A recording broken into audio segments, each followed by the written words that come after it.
Now she's got 46 blades. Thought I'd share with you today. The next process that I'm doing today is putting the scales on. But what I need to do first is get the fronts of the scales finished. Reason we do this now is once the scales go on, you can finish the fronts, but it's a pain with the blade in the way. Okay, so what we do as knife makers is we make it easier on ourselves. It's the easy thing, right? We get that finished now, so we'll take it up to a 600 grit finish. Okay, I'm going to be using my 2x72. So these scales have been shaped using a 36 belt, so it fits on the blank. And I've checked to see I'm happy with the profile, so it's got a nice sort of shape. But what I want to do now is get this front area with a bevel on it.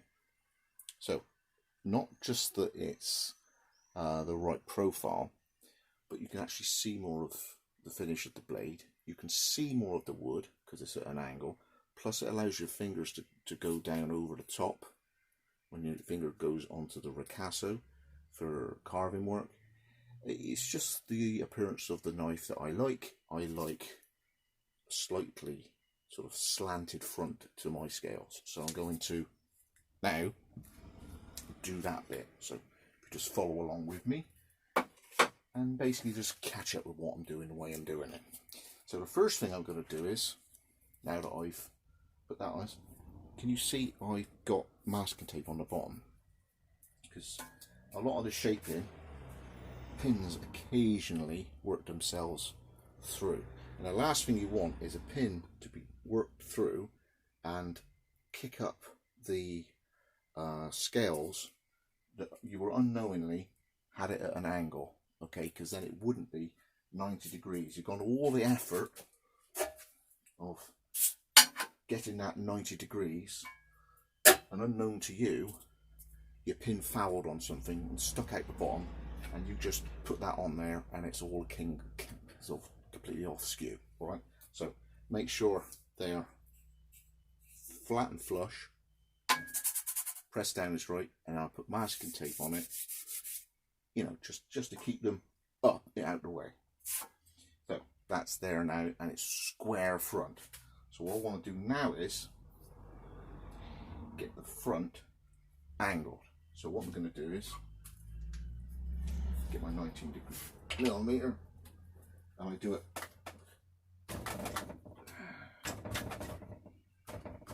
so as close as you want to do it. You can use a digital inclinometer and angle it. You could give yourself a jig of some description that you've got the same angle every time. I just want to make sure it's angled. Sometimes if you've got some figured hardwood, if you did it to your standard 25 degree, you'd lose that bird's eye right at the front. So if you just put it on 20 to start with, and then went at it, you keep that one bird's eye that was beautiful on that side and it was on that side. If you left it at 25, you'd lose it. So it's just the way I do it. There are makers and they have that standard every single time. I move it down and I'll have a look at it. At the moment I've got G10 and looks to be whale toughnell, so I'm not too worried about it as long as it looks attractive. So I've just knocked it down a few degrees, okay, not too much. If you go too much, you end up encroaching on the pin, and that's why I sometimes, okay, gotta back it off a bit, because you don't want to end up too near the pin. Different blades, different angles. Sometimes I'm using the pins at the moment from Duncan, and I'm actually got a bolster at the front using 2 pins. I am not going too crazy putting much of a bevel on the front of that, because I will reach the pins. Does that make sense? Yes. Okay, right. So for the old keyboard ninjas, they got all going, oh, it's 17.4 degrees. It's just an angle at the front of the scale. Everybody's fingers are different. Okay, so just popped it down. With all tools, machines, whatever, when you've angled something, quite often what happens is, if you're on a 300mm 12-inch belt sander and you move the front table down, the gap between the table and the disc gets bigger. You've got more chance of bits disappearing. So now what I'm going to do is I'm going to move as much that will go forward like that. It's still too big, so I go and use this piece of phenolic toilet door, and what I do is I put it about there. I get a clamp, and that's reasonable.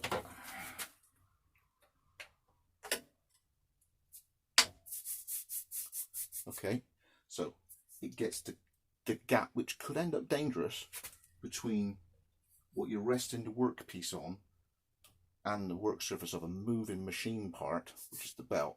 It reduces it to maybe 3mm. Okay, you don't want it 10, 20mm gap, because you'll end up, things end up disappearing and take your hand with it. All right, so always consider how big a gap you've got down in that little section there. So I've remembered, if I move like that, it takes this part of the platen away from the work rest. So I put the work rest in and put a false rest in and clamped it. So I have my extraction on. Work rest. Not a mains one. This is low voltage. It's only a 240 volt that might hit my work surface. It's 24 volts.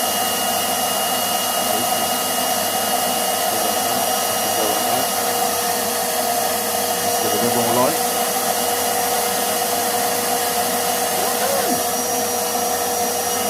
Get the hang of this, eh?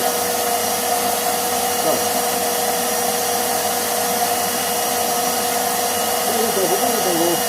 The halfway. Yeah.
So normally you do your batch like that, or perhaps different ones have different angles. Okay, so once you've got your bevel so it's even on both sides using that, I'm now going to come front on to it.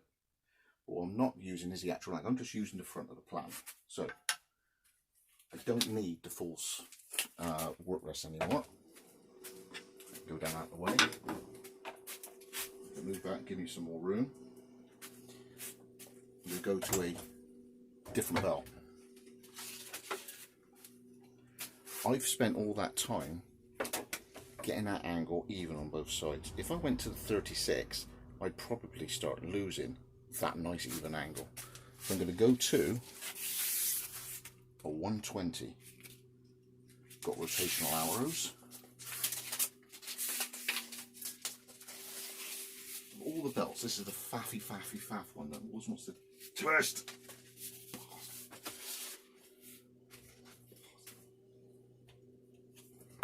So, tense. So, check the tracking.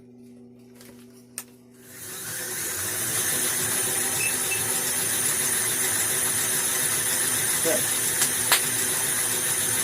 Now,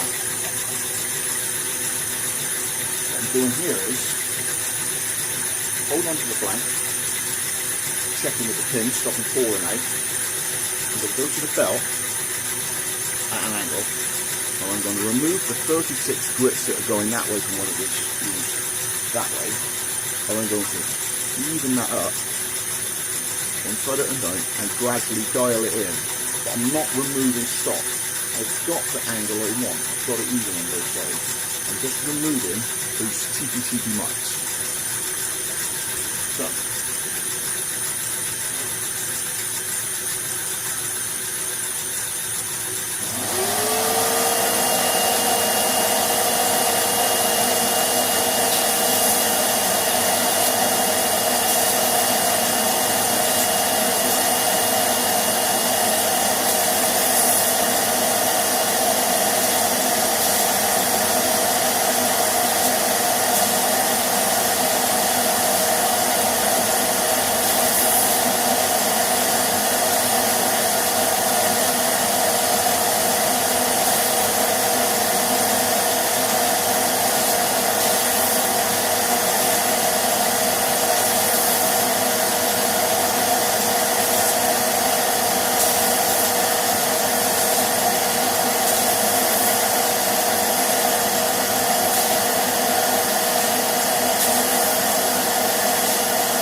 We're already doing foot. It's now 120 that way.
So now I've got that smoother, I can then go through the grits on the grinder.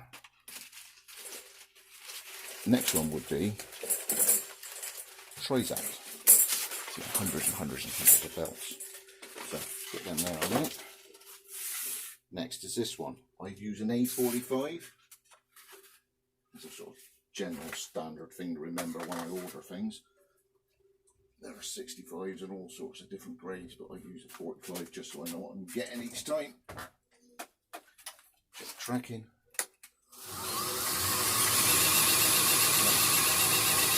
Back up speed a little. Like 20.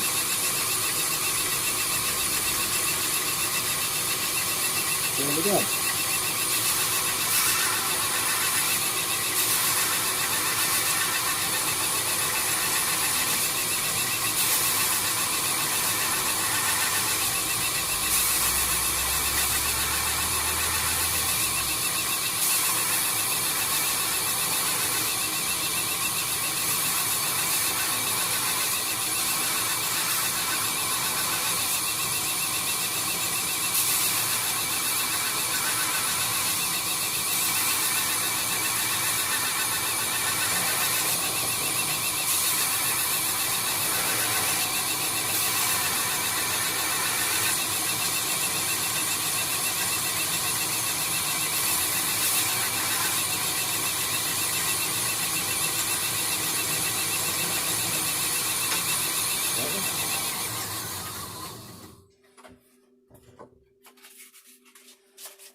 Cork. 600. That's good.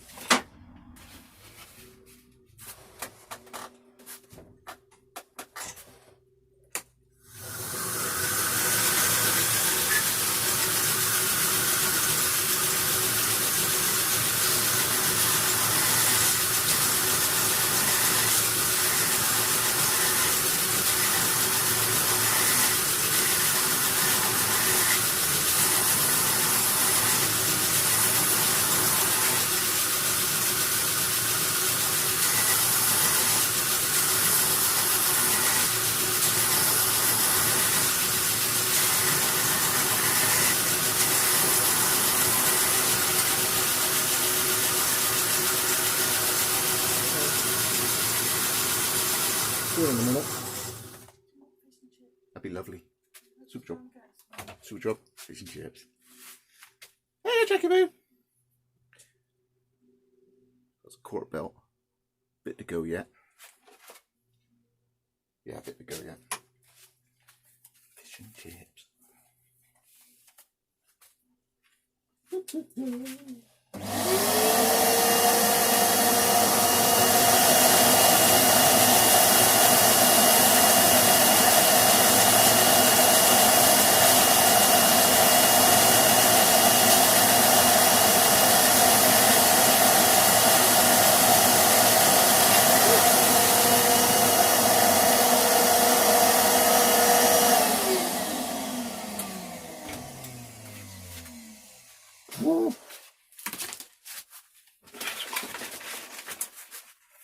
Norton Rapid Fine.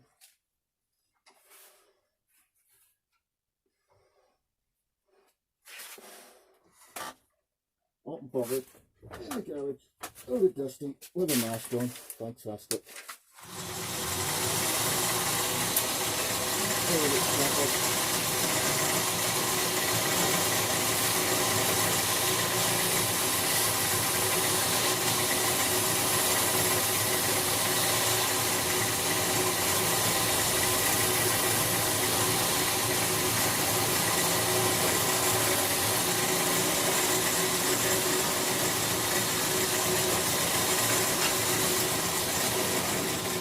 Okay, something like that, so that you've got the front finished off before you put the scales on. You can take that to crazy amounts. I mean, I could get 1,000 grit now, finish it off even much, but being that it's angled, the buffer gets to it now. So it's only, it can only get buffed at a beyond a 600 finish anyway. So for my blade, that's plenty. Okay, so it's finished off at the front, and then you could glue your fronts on, your scales on. There you go. So I hope that's helped. Scott Wessex Blades 8. Thanks for joining me again. Thanks to Patreon for giving me the opportunity to share my stuff with everybody helping me out through Patreon, and see you on the next one.